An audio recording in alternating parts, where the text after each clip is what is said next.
I can't actually remember how we found Emilia. I can't remember. I think maybe I just watched your TED talk and thought it was brilliant and contacted you. I don't know. This is Emilia's TED talk. There she is in a red dress talking to a great big audience. And look at this, over 1 million views. I mean, that's epic. London Business School TED talk. Have you ever ditched a hobby to keep up with your work, you know? And she talks about serious leisure. So it doesn't get much cooler than that, does it, everybody? So I'm going to stop sharing. And we've actually got her live. And so your research is about leadership and happiness. And leaders have a huge effect on everybody who works for them. I think you mentioned that you're from Romania originally, aren't you? I'm Romanian, yes. Yeah. Can I just say I've got a Romanian dog? I don't know if that really counts, but I've got a rescue. I've got a rescue. It's called Emilia. I've got a Romy rescue. But yeah, you were saying that you don't like the phrase great leader, because people say, what makes a great leader? And in Romania, they had to suffer underneath Ceausescu for quite a long time. And when people talk about the great leader, you have cold chills. But you've been investigating leadership, and leaders have a big effect on the happiness of all the people who work for them. So we want to know how leaders can make people happy. But if the leader is happy, that's going to make the people who work for them happier as well, probably. And so I think that is fascinating. So tell us a bit about the research you've been doing, Emilia. Thank you. Well, first of all, thank you for the undeserved grand introduction, Chris. 1 million views. I mean, we are not worthy. Yes. Thank you. It's really nice of you. And really, this feels more like being with a group of friends. I think the cafe term is very, very nicely found. So definitely nothing grand here. I don't research happiness as much as serious leisure and leadership, but a lot of serious leisure, and I'll talk about it a bit later, does connect with happiness. And yes, it's interesting that you mentioned that we tend to, when we say happiness and leadership, we will always think about how leaders make their followers unhappy, right? And they usually do, don't they? Isn't the biggest reason why people leave their job, it's their boss? Absolutely. The biggest cause of unhappiness at work is bosses. That's what the research says. Yeah, yes. So there's a lot on that, but there's very little on the happiness of leaders themselves. And maybe for good reason, right? I mean, at the end of the day, leaders' jobs are to lead, which includes making people happy in one way or another. So maybe that's what we should be concerned with primarily. But as you pointed out, an unhappy leader is probably going to wreak much more havoc and much more to make people unhappier than they would normally deserve. So it's not, and the topic has really been very little research. There's tomes of research on how leaders make followers happy or unhappy, but very little on what makes leaders happy, as in, you count on the fingers of one hand, the scientific papers on that. So my research goes a bit into that corner because serious leisure is about a passionate, goal-oriented leisure pursuit, something that you go after with intent to get better, to master the skill, whatever the skill is. It could be anything from dog beauty contests to Ironman contests, right? But having this passionate you that is different from your leader you is actually showing for the research, showing all sorts of interesting outcomes. And some of them, of course, you can expect. There's been a lot of talk, although very little research to substantiate it before, a lot of talk by coaches and life gurus on get a hobby, all right, diversify your life, get something else to do, don't focus only on your work role, and you'll be a better leader. So there is, we call this spillover in research. There will be some positive spillover. There will be happiness, since we talk about it, and a lot of other positive emotions, and there will be accomplishment, and there will be skills you're learning that you can transfer. So all of that obviously shows up in research as well. And I've spoken to leaders of all kinds. I spoke to CEOs of S&P 500 companies. I spoke to very respected professors at large business schools, so leaders in different roles, and they do see this effect, and obviously there is much more to find out there. But what was equally interesting, and it brings us to the happiness topic more generally, was that there was this other effect of diversification.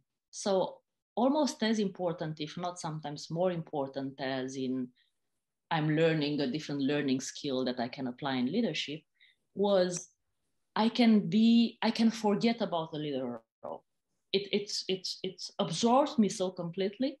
Again, whatever it is, you know about the state of flow. I'm sure research by Kshik and Mikali on flow and then the optimal experience.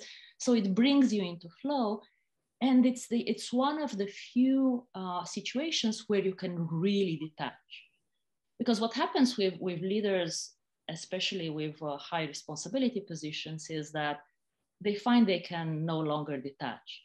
And that is because they place huge expectations on themselves, because we place huge expectations on them. We followers, but we also as leaders ourselves have this romantic idea. It's actually called romance of leadership, that leaders have to be bigger than life. They have to be, sensitive and strong and care about people, but also make decisions that, sometimes have to step over them. And all of this, we want all these paradoxes in one person. And what most of the times happen is that the leader falls short of that ideal. Hence, people are unhappy. Hence, the implicit leadership, the implicit employment contract that they make with their leader is broken from their viewpoint, and they leave unhappy. Coming back to your comment. So this part of the issue is that these bigger than life expectations we place on leaders make leaders themselves unhappy, because they can never come to those levels. And when they do come close, it's an ideal. They will never get there, but maybe they come close to the ideal. It is with the cost of a lot of effort. And that's another one myth of leadership, of great leadership, coming back to the great of that to me sounds scary.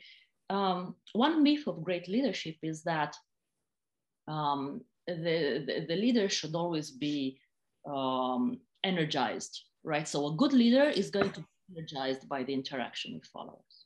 And it's true to some extent. I mean, we've probably all been in a position of leadership one way or another. You were talking about today, Chris, you were in a position of leadership there. You organize these people, you led, and I'm sure you're coming out very energized. But doing this day in, day out, right, and applying the ideal, what is called transformational leadership behaviors, day in, day out, is actually shown, finally, there is some research that is showing it is actually depleting. So when all is said and done and you draw the line, it's going to be depleting. Yes, you get some feedback loop, you get some energy back, but you are investing more than you're getting. So you need energy from somewhere. You need happiness from somewhere else. And serious leisure can be such a source of happiness and energy. Well, I could talk forever about this, but if it's a topic that's interesting, just look up serious leisure and leadership, and yes. Paul has put a comment that maybe the difference between management and leadership is that if you're just doing the work with no serious leisure, you might be just a manager. Whereas if you've got something giving you energy in your personal life, that may make you into more of a leader, which is quite an interesting way of looking at it, isn't it? It is, yes. And there's much has been made of this difference between managers and leaders. I think a lot is in the words. And also there's, as always, there's a countercurrent nowadays that says, wait a moment, please don't forget that to be a good leader, you have to have all the skills of the manager. You have to organize processes well. You have to allocate resources. Otherwise, you're just talk and no content. Yes. So, and also, I really don't want to suggest that serious leisure is the universal solution. So there are leaders who are wonderful people and who are completely obsessed, who are completely taken with their leadership role and nothing else. So, you know. Yeah, I mean, I'm thinking of famous leaders and wondering what they do in their spare time, because I know that occasionally an American president goes and plays golf and people go, oh, he shouldn't be playing golf. He's meant to be running the world. But actually, it's a chance to think, isn't it? And get some air. And maybe I think, did Obama play golf? I don't know. And obviously Clinton played the saxophone, but Clinton obviously had a few other leisure activities we won't go into. But I think it is actually fine for them to have a bit of time off, isn't it? And recharge their batteries. But it's not really regarded as socially acceptable always. Yes. There are some interests that are more that are becoming less accepted than others, especially of CEOs of large companies. You mentioned golf. People don't like that; they see it as exclusivist, and there's. But you're right. I actually spoke to some golfing CEOs. Had very good, very close discussions with them. And some of the things they say are actually very counterintuitive, such as it's a great lesson of humility because you can never play a perfect round of golf. So it's always good to remind yourself you're not as perfect, you're not as beautiful, you're not as smart as people make you believe, because they do. The top leader role encourages you to think that. Sorry, that. A lot of questions in. There's all sorts of questions coming up as well, like what can female leaders learn from male leaders? Because I'm wondering whether male leaders, they're often quite sort of type A, testosterone sort of people who, they're very competitive and they don't want to take time off. They would probably regard it as weakness and I guess, but then I think probably female leaders who make it to the top in a male-dominated world are often quite type A people as well. So I don't know. Do you think can female leaders learn from male leaders? I think male leaders should probably learn from female leaders. It's probably that way around. Well, it goes both ways as in everything else in life. But it's leadership is still, there's something called ILTs, implicit leadership theories. It hasn't changed in 20 years. So over 2 decades, we still think leaders, the prototypical leader is male, decisive, strong physically and emotionally, and whatever else. There is just one, they added creative, but the other traits are as they were 20 years ago. So what does that mean? If you want to lead as a female leader, it means you have to mix, because there's the problem with female leaders, and it depends on the culture, but is that there's a mismatch between this ILT that is essentially masculine, the leader is a male image, and the fact that you have a woman there. So they have to mix and match these male and female traits. And interestingly, for instance, I wrote an article on that, an athletic serious leisure interest can actually help them achieve exactly that, because they sort of bring, it's true, it's personal, it's not made up to satisfy people, and it brings a dimension of them that is closer to that masculine idea of decisiveness. I was interested that the examples you gave were quite, do with mastering things and competing, and I was thinking, does the serious leisure have to be quite type A and competitive, or could it be just painting or writing poetry or something like that? Would that be okay as a serious leisure? Because I guess a lot of these type A leaders probably have type A activities in their spare time as well, sort of quite macho spare time activities. But do you think anything that gets you into flow would be all right? Like, let's say, painting or listening to music or playing music? Well, quite a few of the people I spoke with, the CEOs I spoke with, did have artistic interests. There's two musicians, one amazing singer with perfect pitch ear. And so it's not, one of them actually designs greeting cards for as a serious leisure, but it's really leisure. So it's really detailed, many hours of work for each one. Right. So no, it doesn't have to be. But you can't just dabble. You've got to really get into whatever it is you're doing. I think that's the key, yes, because what you will see is a lot of it's kind of fashionable to say, well, I also do that, right? I'm a wine connoisseur. I do something and I do this. But serious leisure is more than that. You identify with it, you really work towards becoming better. It's not about the absolute level of skill you have, but about the work you put into. Yes. I think the other thing about all this is something that you haven't mentioned, but must be in there, which is time management.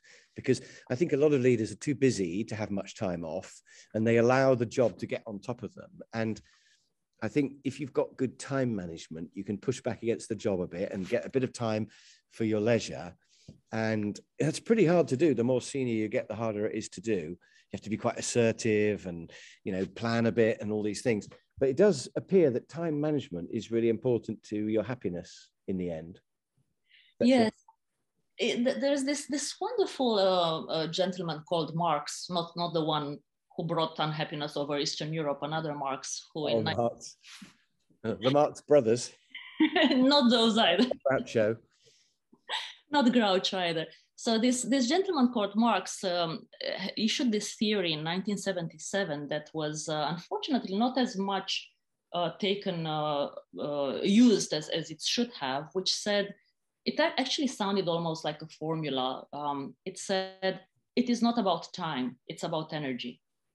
So our resources, what limits our resources is not time, it's energy. If you have enough energy, you're going to do, let me put it differently, you're going to do as many things as your energy allows it. And obviously those things depend on how much energy they give you and take, right? So it's a bit forced to think, oh, I have no time for this because my God, I have so much to do. And especially for women leaders, it's even more difficult because they still have, in many cultures, the responsibility of home and, the additional responsibility. Yeah. So it's very tempting, not very tempting, it's very easy to fall into, like you said, I just can't afford this. Maybe at another time in my life, at another time in my week, not today, tomorrow, right? But what happens is that those moments that you take, that you steal and you force out and you take for something that you really enjoy and that you really feel you are mastering, becoming better, you are proud of yourself and so on and so forth, will actually pay you much more in kind of focus at work, your whatever you're doing better, faster, more effectively, more, in the case of leaders, more appreciated by others. Yeah, I like it. Yeah, it. that actually implies as you get older, then your energy is going to decrease and diminish. So does that not affect how you would be happier in older life? That's an interesting it's an interesting point. Actually, you spoke about Germany and the fact that you hadn't talked about happiness in Germany, but Germany has the biggest study of happiness because they have this longitudinal data, you probably know about, that they've been able to collect over, I think, 50, 60, 70 years. So they've seen how people have evolved, also personality-wise, but also happiness-wise. And actually, you probably know that happiness actually tends to, well, it's a curve, but it tends to start going up after, say, 50, 60 years of age. So, so there's many types of energy. It doesn't have to be just. Well, Jerry, I mean, I don't know what Jerry was like when he was 30. I didn't meet him. You're one of the most energetic people I know. But I don't think your energy is diminished. And I think, I mean, Emilia's right that happiness goes up as we get older because And I think it's because we make better use of our time. We realize it's precious, it's running out, and we want to make the most of it. And so we focus the energy we have got on using I manage it really better. well. Yeah, I allocate time to do jobs which are important and give up on the ones that are less important now. Yeah. And also the parallel with in the leadership world, it does, all other things equal, it does show that as people get older, they do become better leaders. So there is something about wisdom and experience. Yes. Yeah. So as a leader, you've got to work out what your serious leisure is, find what floats your boat, and then you've got to make time for it and do it. Yeah. And you've got to ignore the worry that people will say, he or she shouldn't be doing that. He or she should be working instead of, building a cathedral out of matches or whatever they're doing. And so that requires a bit of strength, doesn't it? But that's a great message. And everybody else ought to support the leader in having a bit of time off and, at least not working crazy hours. It does. And if we look in history, I think most of the terrible leaders in history have been unhappy people. So it's actually, Well, I'm actually wondering whether Donald Trump was happy or not, is happy or not. I mean, it's hard to tell, isn't it, actually? Obama always seems happy. He seems very happy now. He seemed pretty happy when he was in power, I think. Yeah. Trump, I mean, you just don't know. I mean, he's obviously got all sorts of issues. He is a troubled man, isn't he? Boris, our current leader, he seems like a pretty happy sort of a guy. But I think actually people hold that against him. They don't like the fact that he's always so cheerful, because they feel he's a bit frivolous and should focus. And there was actually a good comment in here that Julia put about being professional and therefore trying to be serious because that makes you look more professional. And actually that isn't good for you or your team, really. But it's interesting how people regard a good leader as somebody serious. And that's just not the case, is it really? I don't think. Yeah, well, there's nuances. I mean, obviously, when we say happy, it doesn't mean you're sauntering around the office all day, right? So you can be happy and professional very easily. I think so. But it actually is hard to tell whether somebody's happy. I mean, what is Donald Trump happy? And it's really hard to know. He might be happy in his world, thinking he's fantastic and all that. Or is he actually deeply unhappy? I mean, I don't know. I think that's a really interesting question. It'd be interesting to measure the happiness of leaders and see, do you think they're happier on average? Are they more happy than the rest of us or less happy? I don't know. Management didn't make me happy, which is why I gave up doing it, really. But I guess people who stay doing it must enjoy it. Well, I mean, I'm telling you, the film I made actually touches on a very vulnerable moment. It's based on a real life story of someone who's struggling to be a leader, the leader that she wants to be. And what I saw, I had it before, but especially after this film, while having case discussions based on it, everybody who was an executive in executive education came after or said during the meeting, I've been through this. I had nightmares about that. I never thought I had someone else would also have these uncertainties, this insecurity, this struggle all the time, the stress, all of that. So it's not a happy. Most of the times, it's not a happy, easy thing to do. Now, happier or not, there aren't quantitative studies comparing leaders or managers with non-managers in terms of happiness. We do know that people who have more control in their lives are happier, and managers would tend to have a bit more control because they can make more decisions. So.